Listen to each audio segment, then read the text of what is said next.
yang mengerti dan bertemu dengan inti dan makna apa maksud melayani Kristus itu. Maka mintalah hati yang rela anak muda. Mintalah hati yang rela Bapak Ibu. Mintalah hati yang berserah kepada Dia agar kamu menang. Karena kalau kamu berjuang sendirian, kamu gak akan pernah menang. Kalau kamu berjuang dengan kekuatanmu sendiri, kamu tak akan pernah bisa menang. Oleh karena itu Tuhan kita pernah bersabda, di luar aku, kamu tak bisa berbuat apa-apa. Gak bisa kita itu berbuat apa-apa. Lalu kenapa kamu begitu sombong dengan apa yang kamu punya? Mengapa kamu begitu merendahkan orang lain? Meskipun kamu tak berucap, tapi hatimu, dia hanya begitu, aku begini. Kamu meninggikan diri, bukan? Mengapa kamu begitu kaya dalam dosa? Mengapa saya begitu kaya dalam dosa? Mengapa kita begitu sombong? Mengapa kita begitu congkak? Sedangkan banyak dosa-dosa kita yang sedang dilindungi dan ditutupi oleh Allah. Kalau kita punya sikap yang seperti itu, apakah kita pemenang?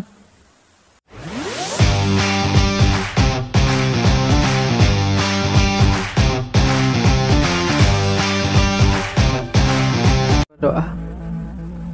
Ya Tuhan Yesus Kristus, kasihanlah kami orang berdosa ini yang pada saat ini datang menyerahkan diri kepada kehendak dan kuasa pengampunan-Mu Tuhan. Pada hari ini kami di dalam dosa-dosa dan pelanggaran kami datang ke hadapan-Mu, memohon kepada belas kasih-Mu dan kepada cinta kasih karunia-Mu agar kiranya Engkau yang mengampuni kami dan berbelas kasih kepada kami orang-orang yang tidak layak ini. Layakkanlah kami untuk menerima yang baik, yang kudus, yang daripada-Mu, yaitu firman-Mu yang hidup, agar oleh karenanya kami dapat dikuatkan dan di dalam terang-terang jalan yang akan kami lalui, Engkau ada bersama dengan kami. Engkau tahu bahwa segala sesuatu yang ada dalam hidup kami bukanlah segala sesuatu yang turut mendatangkan dan berguna bagi nama-Mu. Dan untuk itulah kami memohon ampun di dalam kasih karunia-Mu. Sertailah kami dan diamlah di dalam hati kami. Ubahkanlah hati kami agar menjadi seperti hati-Mu dan kami mengasihi-Mu dengan kesungguhan sebagaimana Engkau kehendaki. Kami hanya memohon kepada kemurahan hati-Mu dan memohon dan berharap kepada cinta-Mu saja. Dan dengan iman kami yakin bahwa Engkau akan selalu ada bersama-sama dengan kami. Sebab untuk mula segala pujian dan bagi Bapa yang mulia dan Roh yang kudus, sekarang dan selalu serta untuk selama-lamanya. Amin. Ya, silakan duduk. Shalom. Shalom. Ya, hari ini temanya adalah mental pemenang atau pecundang. Mungkin sebelum-sebelumnya sudah ada beberapa hamba Tuhan di tempat ini yang sudah membawakan beberapa topik khotbah yang sama. Tapi sejalan dengan tema itu, saya akan membawa satu hal tentang apa yang disebut dengan mental pemenang dan mental pecundang. Dalam hal ini kita belajar dari Nabi Maleakhi, sebuah kitab yang ia tuliskan yang menutup perjanjian lama dan sekaligus yang akan membuka perjanjian baru. Dari Maleakhi 3 ayatnya yang ke-7. Dikatakan demikian bahwa sejak zaman nenek moyangmu kamu telah menyimpang dari ketetapanku dan tidak memeliharanya. Kembalilah kepadaku dan aku akan kembali kepadamu, firman Tuhan semesta alam. Tetapi kamu berkata, bagaimanakah kami harus kembali? Sekali lagi, sejak zaman nenek moyangmu kamu telah menyimpang dari ketetapanku dan tidak memeliharanya. Kembalilah kepadaku dan aku akan kembali kepadamu, firman Tuhan semesta alam. Tetapi kamu berkata, bagaimanakah kami harus kembali? Ketika kita berbicara tentang mental pemenang dan juga mental pecundang, kita sedang berbicara pemenang yang kau maksudkan dalam hal ini pemenang yang bagaimana dan untuk apa dan di dalam apa. Ketika kita berbicara tentang kemenangan atau kamu adalah seorang pecundang, apakah kita menang terhadap apa dan kita pecundang terhadap apa? Tetapi hari ini sebagaimana firman Tuhan semesta alam, ia telah berseru melalui Maleakhi bahwa kembalilah kepada aku maka aku akan kembali kepadamu. Tetapi kita pun bertanya, menjawab dan meresponi firman itu, bagaimanakah aku akan kembali? Maka sekarang saya mendefinisikan bagaimana kita menang, bagaimana kita pecundang, itu tergantung apakah kita mau kembali atau tidak kepada Kristus. Ketika firman Tuhan semesta alam menaungi para nabi, Bahkan kepada nabi yang sama, yaitu Zakaria, ia pun berkata, kembalilah kepadaku, maka aku akan kembali kepadamu. Dan pasal ini ditutup dengan kemenangan terakhir bagi orang benar. Maka jikalau orang benar ingin menang, satu hal yang harus ia lakukan adalah, ia harus kembali kepada Allahnya, agar Allahnya kembali berkenan kepadanya. Jangan harap kamu akan menjadi pemenang. Jangan harap siapapun akan jadi pemenang, kalau kita tidak mau kembali kepada Allah yang memenangkan kita. Kemenangan yang dimaksudkan dunia adalah kemenangan mereka di dalam definisi dunia ini sendiri. Banyak orang, banyak dari kita orang-orang berdosa yang hidup di dalam kemenangan yang kita pikirkan. Ketika kita berhasil meraih sesuatu di dunia ini, ketika anak-anak muda berhasil mendapatkan yang ia mau, ia dengan demikian berkata, aku menang, aku lebih unggul, aku lebih kaya, aku lebih pintar dari sesamaku, maka aku telah menang.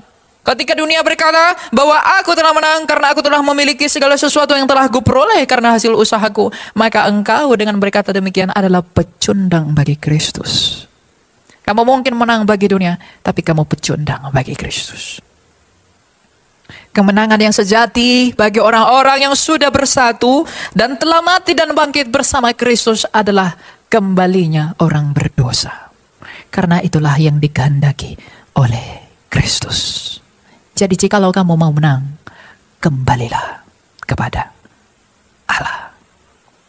Lalu kamu mungkin akan bertanya dalam maksud yang tidak menipu Allah, bagaimanakah aku harus kembali kepadamu, wahai Kristus? Bagaimana aku kembali kepadamu, ya Yesus Kristus Sang Pantokrator? Bagaimanakah aku harus kembali kepadamu? Seperti doanya Daud kepada Allah, ya Allah, Abraham, Ishak dan Yakub, berikanlah aku hati yang rela. Kalau kita mau kembali kepada Kristus Tuhan dan Allah kita, dengan maksud menyerahkan diri kita masing-masing segenap kepada Kristus Tuhan kita, maka milikilah hati yang rela agar kamu menang. Karena kemenangan tidak akan bisa datang dari dirimu sendiri, tapi kemenangan hanya bisa datang kalau kamu berserah. Berserah kepada Allah bukanlah salah satu cara untuk hidup, tapi satu-satunya cara untuk hidup. Dalam hal melawan dosa, dalam hal bertobat, dalam hal meninggalkan dosa, milikilah hati yang rela agar kamu menang. Sebab Rasul Paulus, bukankah ia di dalam kerelaan hatinya telah mengakhiri kitab suci, telah mengakhiri tulisan-tulisannya dengan berkata, aku telah menyelesaikan pertandinganku dengan baik. Mengapa ia dapat bertanding dengan baik? Karena ia dengan rela meninggalkan segala kemuliaan yang ada pada dirinya, rela mendekam di penjara, dianiaya, dihina, bahkan kepalanya dipenggal, karena ia memiliki hati yang rela oleh karena pelayanannya kepada Kristus. Kerelaan hati adalah kunci kembalinya kita kepada Allah. Oleh karena itu kitab suci berseru, relakanlah hatimu dan bertobatlah. Kalau kamu tidak rela, tidak ada pertobatan. Tanpa pertobatan tak seorang pun menikmati kerajaan Allah. Kalau saya tak rela di hadapan Tuhan, kalau saya tak rela melayani Allah, maka ia pun akan membuang saya. Saya adalah orang yang amat berdosa. Kalau saya tidak menyerahkan kehendak saya kepada kerelaan Tuhan, maka saya pun sekalipun saya melayani di sini, tapi saya merasa pelayanan saya karena kemampuan saya tanpa keberserahan kita kepada Kristus Tuhan dan Allah kita, maka kamu bukan termasuk orang-orang dan bagian yang menikmati apa makna jadi pengikutku. Oleh karena itu, milikilah hati yang rela agar kamu menang. Menang melawan dosa, menang melawan perbudakan iblis, menang melawan dirimu sendiri. Keinginan dagingku adalah untuk semakin berdosa, seperti babi yang berkubang kepada lumpur. Bukankah kita sekalian demikian melayani dosa kita? Kalau kita mau menang, kemenangan orang Kristen adalah berusaha menghilangkan keinginan untuk tidak hidup lagi di dalam dosa dan pelanggaran. Karena kemenangan kita di dalam Kristus akan membawa kita menjadi pecundang di hadapan iblis.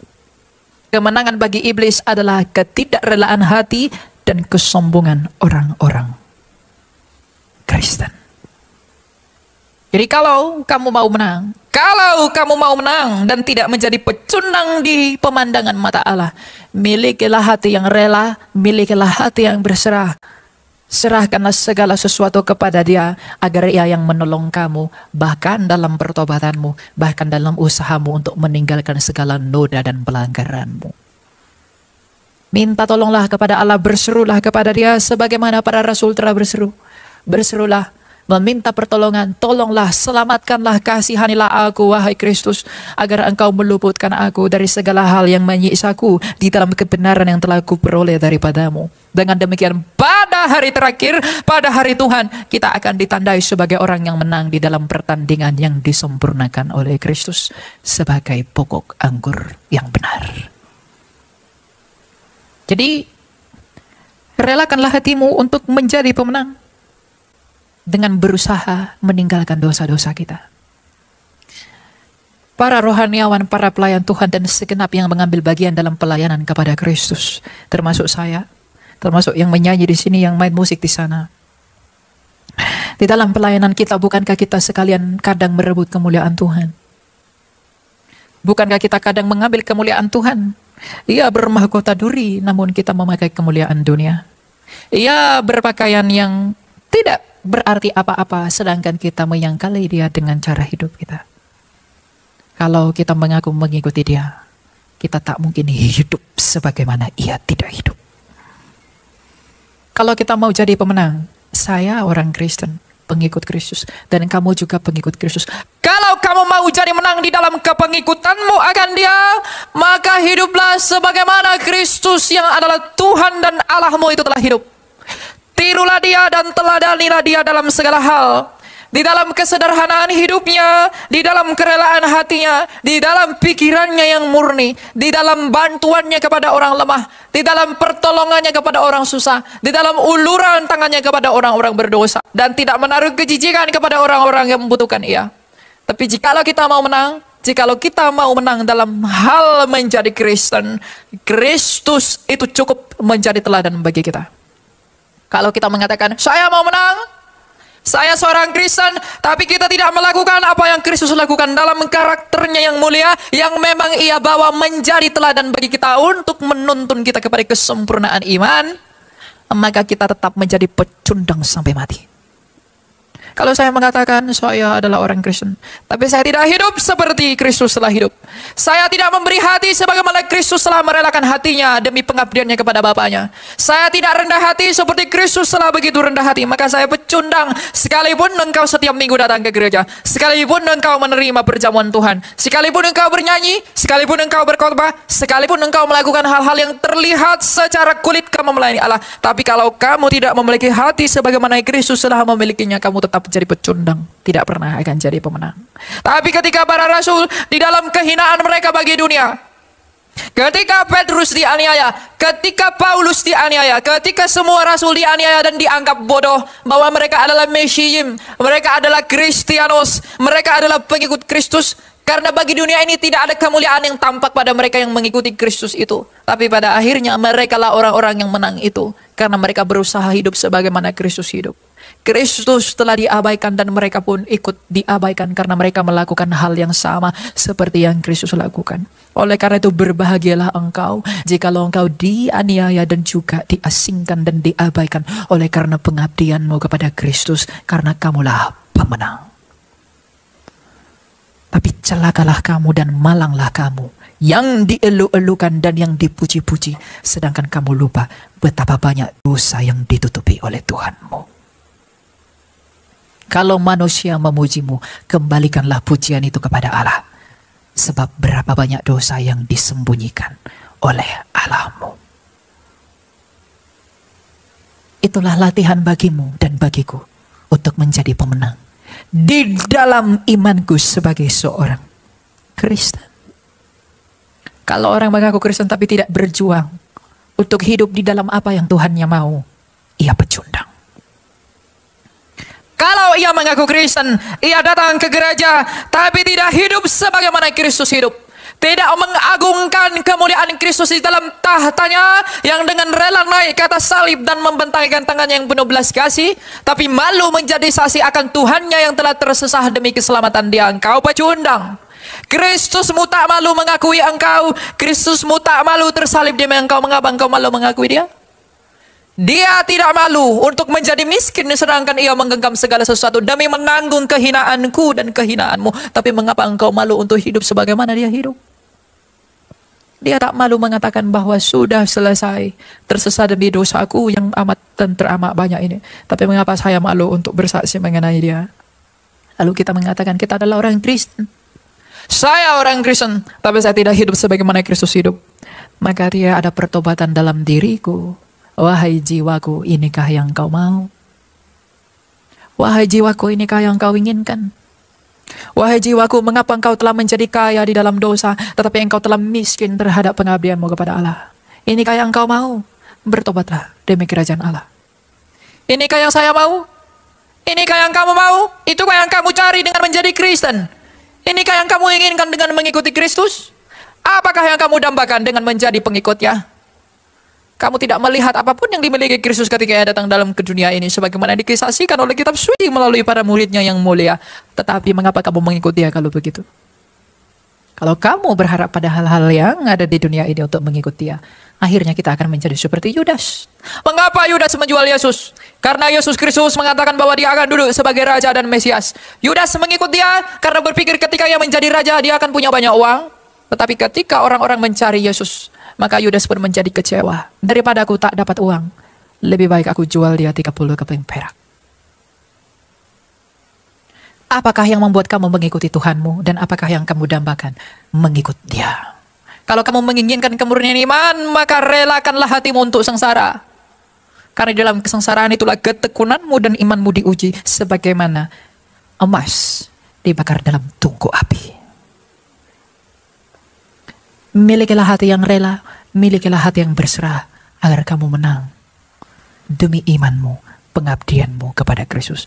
Anak-anak muda, mengabdilah kepada Kristus di dalam perjuanganmu akan hidup yang berkenan bagi Kristus.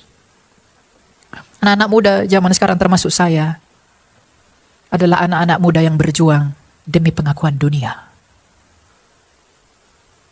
Memakai barang seperti ini, menggunakan ini, melaksanakan ini demi mengikuti tuntutan dunia, tren yang kuat. Mengapa saya melakukan itu? Itukah yang kamu inginkan sejatinya?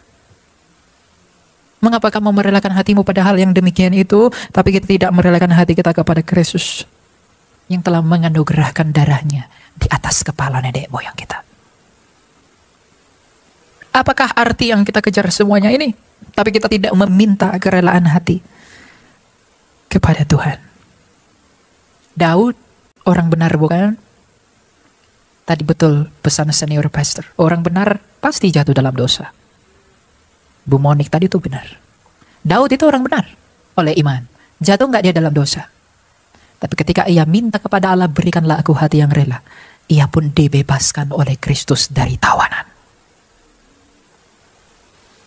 Kalau kita sadar betapa bermurah hatinya Allah itu, yang kita minta dalam doa kita adalah sebagaimana Daud juga telah meminta. Ya Allahnya Abraham, Ishak dan Yakub, berikanlah aku hati yang rela, berikanlah aku hati yang berserah, agar di dalam ketidakmampuanku ini menghasilkan buah yang manis bagi kemuliaan namamu. Tapi aku tetap berharap dan bersandar kepada kemurahan hatimu, agar engkau menolong aku melakukan apa yang tak bisa kulakukan, yaitu kebenaran. Itulah minta dalam doamu agar kamu menang. Sebagaimana Daud telah meminta itu kepada Allah dan ia telah menang, dibebaskan dari tawanan. Sebagaimana Paulus mengatakan hal yang sama, untuk itulah aku yang paling berdosa ini dikasihani, agar orang-orang memuliakan Allah dan mengerti kerajaan Allah, dan dengan demikian mereka beroleh hidup yang kekal. Banyak orang sekarang yang tenar di panggung, banyak orang yang begitu hebat berkhotbah tapi malu mengakui bahwa ia orang berdosa. Ia merasa ia nabi, ia merasa ia hebat. Tidakkah kita seharusnya malu kepada Paulus? Tidakkah kita seharusnya malu kepada Daud yang adalah raja yang meneruskan keturunan Mesias itu? Sikap yang benar dari seorang pelayan Allah adalah mengakui bahwa ia berdosa. Banyak orang kalau udah di panggung, apalagi pengkhotbah, dia sudah merasa suci. Dia tidak mengakui ia berdosa.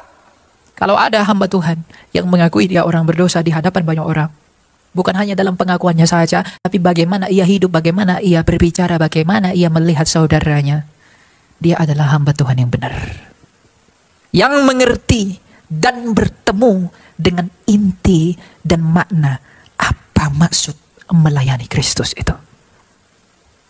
Maka mintalah hati yang rela, anak-anak muda. Mintalah hati yang rela, Bapak Ibu.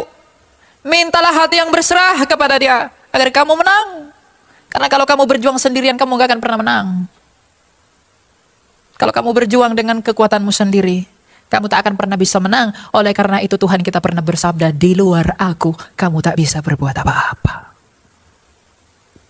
Gak bisa kita itu berbuat apa-apa. Lalu kenapa kamu begitu sombong dengan apa yang kamu punya? Mengapa kamu begitu merendahkan orang lain? Meskipun kamu tak berucap, tapi hatimu, dia hanya begitu, aku begini. Kamu meninggikan diri, bukan?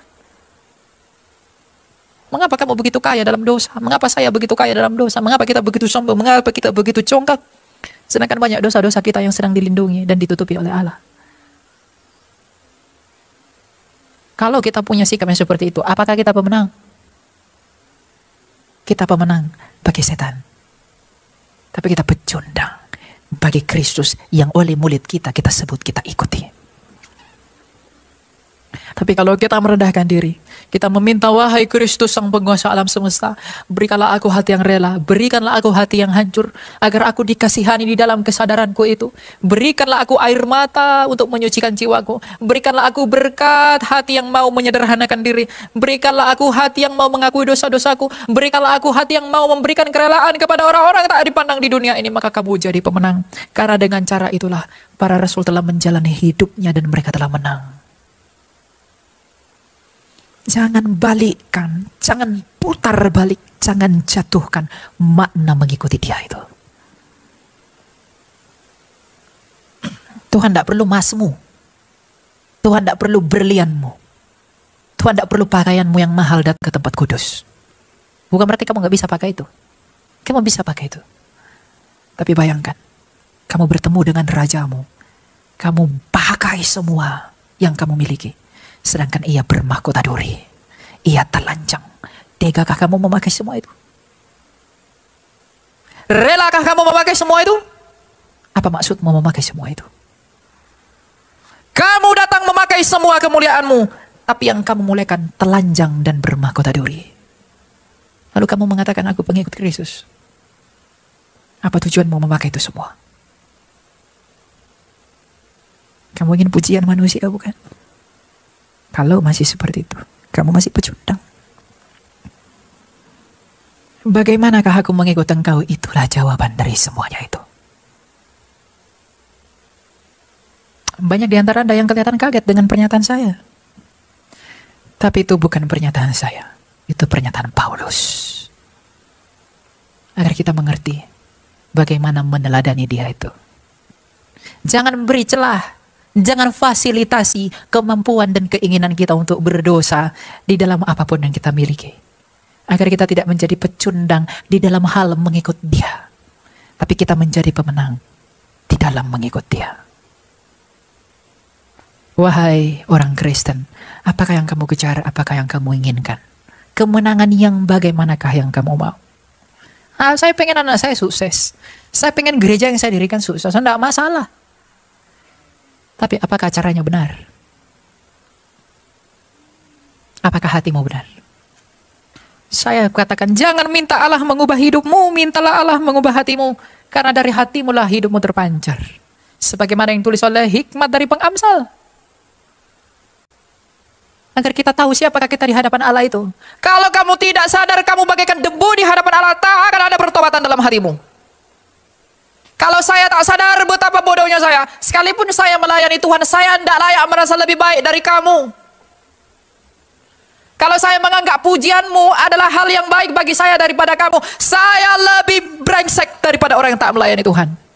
Karena sekalipun saya memperkatakan firman Allah, itu bukan berkat dari apa yang ada dalam hati saya, sebab hati saya kotor. Tapi oleh karena seperti doa kita yang di awal, kemurahan hati Allah yang memampukan kita berkata-kata di dalam kelayakannya. Melalui rahmatnya yang mulia itu. Jadi gak ada alasan orang untuk meninggikan diri, dan jangan beri celah untuk meninggikan diri. Kalau kita punya hati yang demikian itu, maka kita menang. Jadi kemenangan apa yang kamu mau? Itu yang perlu. Mental pemenang pecundang banyak versi. Tapi sekarang ini tentang apa? Untuk apa? Di dalam perjuangan kita akan apa? Kalau di dalam perjuanganmu akan dunia, jangan buka Alkitab. Kalau pemenang, saya nggak mau jadi pecundang, saya pemenang. Tapi pemenang yang kamu pikirkan hanya dalam bisnismu, keluargamu, jangan datang ke sini. Tapi kalau kamu mau mencari pemenang, bagaimana aku mau menang dalam hal mengikut Yesus Kristus? Ini tempat yang tepat. Bagaimana aku mau menang dalam hal perjuanganku melawan hawa nafsuku yang membinasakan? Bagaimana aku ingin menang di dalam perjuanganku melawan dosaku? Bagaimana aku mau menang di dalam perjuanganku demi menyenangkan hati Tuhanku yang mulia? Di sini tempatnya. Tapi kalau dalam hal aku mau menang untuk ini, untuk itu, jangan datang ke sini. Datang ke peramal, ke dukun. Kalau mau hal-hal yang ada di dunia ini. Sebab tidak ada alasan bagimu untuk lebih mendahulukan dunia daripada kerajaan Allah. Sebab apakah maknanya firman yang tertulis itu? Carilah dahulu kerajaan Allah, maka semuanya ditambahkan kepadamu. Oleh karena itu carilah dahulu berkenan Allah. Kembalilah dahulu kepada Allah, maka aku pun akan kembali, kata Tuhan. Kalau kamu tidak mau kembali, Ia pun tidak akan kembali kepadamu. Sebab ada tertulis, apa yang kau tabur, itu yang kau tuai. Kamu menabur kepulangan kepada Allah, maka Allah pun akan pulang kepadamu. Sebagaimana Saul telah pulang dari Allah, maka Allah pun mundur terhadap Saul. Jangan putus asa melawan dosa. Adalah lebih baik bagimu jatuh daripada putus asa. Sebab Yudas telah putus asa dan binasa, tapi Petrus telah jatuh dan bangkit kembali. Maka ia pun menang. Anak-anak muda, jangan biarkan dirimu tenggelam dalam lautan dosa. Berusahalah untuk keluar daripadanya. Jangan mau dibodohi oleh versi kemenangan di dunia ini. Karena itu hanya akan menipu kita. Kita tidak berkenan di hadapan Allah untuk itu. Upayakanlah yang baik. Upayakanlah yang benar. Bagi suatu pertanggungjawaban yang baik di hadapan tahta pengadilan Kristus yang menakutkan itu. Saya percaya saya akan dibebani pengadilan yang lebih berat daripada beberapa dari kamu. Karena saya tahu banyak firman, saya akan diadili lebih berat oleh Tuhan. Semakin orang banyak tahu firman Allah, semakin berat pengadilan yang ditimpakan kepada dia. Oleh karena itulah saya nggak punya alasan meninggikan diri sekalipun saya melayani Allah. Karena saya tahu yang saya hadapi adalah yang berat. Ketika Ia datang dalam kemuliaannya dan mengadili saya. Makanya kalau saya lihat ada hamba Tuhan meninggikan diri merasa jadi nabi, waduh. Apakah yang dia inginkan melayani Allah? Ada orang melayani Tuhan, orang nyanyi di sini, ya. Anak-anak muda yang berdiri di sana. Saya harap tidak ada. Ketika dia sudah melayani Tuhan, ketika dia sudah menyanyi, dia sudah merasa, wah, I'm the holiest people. Saya orang paling suci. Lalu dia menghakimi saudaranya, wah kamu tidak melayani. Kamu tidak lebih baik dari saya. Ketika dia sudah merasa puas dengan pelayanannya. Orang yang melayani dengan sungguh-sungguh tidak akan pernah puas dengan pelayanannya. Ingat. Mengapa? Karena hakikat kita adalah orang yang tak layak. Setiap hari kita tidak layak. Bahkan dalam pelayanan apapun kita tidak pernah layak. Tapi oleh karena kasih karunia dari Tuhan itulah yang melayakkan kita. Maka tidak ada alasan bagi kita untuk merasa puas atas pelayanan kita kepada Tuhan. Karena kita belum sampai menyerbankan diri kita. Sedangkan Ia sendiri yang tak berdosa telah mengorbankan dirinya bagi kita. Kalau kita menderita, kita layak menerima itu. Sebab kita orang berdosa. Tapi Tuhan kita merasakan yang lebih pedih daripada kita. Sedangkan Ia tak berdosa. Padahal penderitaan itu sejatinya adalah upah bagi mereka yang berdosa, kan? Jadilah pemenang dalam hal meneladani Kristus. Itulah cita-citamu. Itulah yang kamu dambakan. Itulah yang kamu mau. Mari kita mengejar itu. Mari kita mengejar semuanya itu.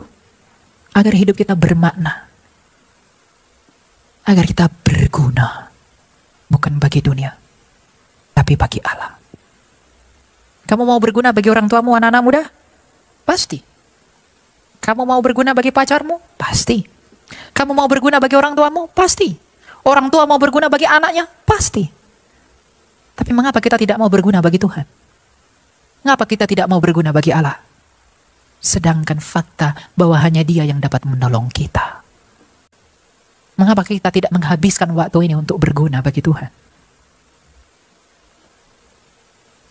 Mengapa kamu tidak menggunakan apa yang ada padamu, yang Tuhan karuniakan kepadamu untuk berguna bagi Tuhan? Dia sudah begitu berguna bagi kita dengan membawa keselamatan bagi kita. Lalu apakah ucapan terima kasih kita kepada dia? Semua perintah Tuhan ini dia berikan adalah sebagai cara, adalah sebagai ajaran kepada kita untuk mengasihi dia. Tuhan tak pernah mencobai siapapun. Ketika pohon pengetahuan ditempatkan di tengah Taman Eden, itu bukan untuk melukai Adam dan Hawa.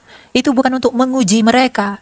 Tapi Tuhan ingin memberitahu Adam dan Hawa, beginilah caramu mengasihiku dengan tidak memakan buah ini. Nah, kalau Tuhan beri perintah dalam kitab suci, jangan ini, jangan itu, dan lain-lain. Itu adalah sebagai caranya kita untuk mengasihi dia. Jadi kalau kita mengasihi dia, maka benarlah perkataan Kristus.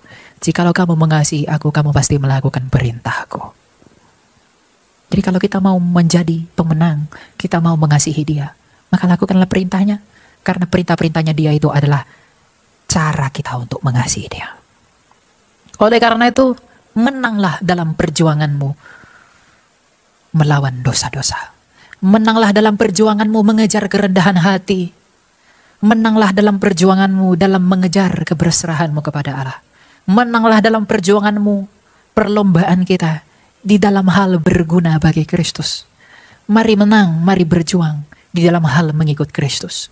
Seperti apa Kristus telah hidup, marilah kita menang dan berjuang di dalam kemenangan untuk hidup seperti dia. Maka Kristenmu akan bermakna. Maka Yesus Kristus itu akan bermakna bagimu dan bagiku. Kalau kita tidak hidup sebagaimana Kristus hidup, kita fokus mengejar validasi dunia, kita fokus mengejar pengakuan dunia, tapi kita tidak pernah mengejar pengakuan Kristus. Gak ada gunanya iman itu bagi kita. Sadarilah hal ini, sebab waktunya telah dekat. Waktunya sudah dekat. Kita akan menyongsong masa di mana semua dari kita akan ditelanjangi. Saya akan ditelanjangi oleh Kristus. Maka apa yang tersembunyi dalam hati saya yang masih ditutupi Tuhan, mungkin tidak terlihat bagimu, tapi kelak akan terlihat. Meskipun saya mengatakan hal-hal yang baik, mungkin ada hal yang buruk dalam diri saya dan pasti ada hal yang buruk. Kamu tidak melihat itu, tapi kelak kamu akan melihat itu. Demikian juga dengan kamu semua. Maka kalau kita tahu bahwa kita adalah orang berdosa dan pada akhirnya kita akan ditelanjangi pada hari penghakiman, adakah yang kita harapkan? Adakah yang kita inginkan selain daripada hati yang mau rela dan sungguh-sungguh untuk menyenangkan hati Kristus yang akan menolong kita? Tidak ada. Kalau imanmu benar. Kalau imanmu salah, mungkin kita tidak sadar dengan itu. Sebagai penutup saya ingin mengatakan satu hal. Iman yang benar akan berbuah kepada kerendahan hati. Iman adalah dasar pengharapan. Dan iman itu dimurnikan ketika harapan seakan tidak ada. Dan untuk bisa menang dalam hal itu, dibutuhkan kerendahan hati. Untuk meminta bantuan, pertolongan, keselamatan, belas kasih dari Kristus, Tuhan dan Allah kita. Renungkanlah ini, bawalah ini pulang dalam rumahmu, agar hidupmu sebagai Kristen bermakna. Dengan demikian, kita tidak pecundang dalam mengikut Kristus. Kiranya damai sejahtera yang daripada Bapa kita menyertai kita.